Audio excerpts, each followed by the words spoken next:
திருச்சி மாவட்டம் தொட்டியம் ஒன்றியம் காட்டுப்புத்தூர் பெரியார் பேருந்து நிலையத்தில் முசிறி துறையூர் பெரம்பலூர் வழியாக சென்னை செல்லும் பழைய வழித்தடத்தில் புதிய பேருந்தை திமுக திருச்சி வடக்கு மாவட்ட கழக செயலாளர் முசிறி சட்டமன்ற உறுப்பினர் காடுவெட்டி தியாகராஜன் கொடியசைத்து துவக்கி வைத்து இனிப்புகள் வழங்கினர். நிகழ்வில் காட்டுப்புத்தூர் பேரூர் செயலாளர் சுப்பிரமணியன், ஊராட்சி ஒன்றிய குழு தலைவர் கிருஷ்ணவேணி, காட்டுப்புத்தூர் பேரூராட்சி தலைவர் சங்கீதா சுரேஷ், துணைத் தலைவர் சுதா சிவசெல்வராஜ்,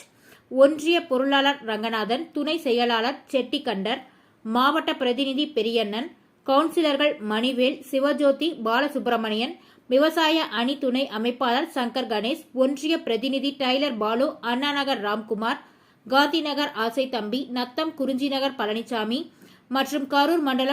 மண்டல துணை மேலாளர் சாமிநாதன், முசிறி கிளை மேலாளர் தண்டபாணி,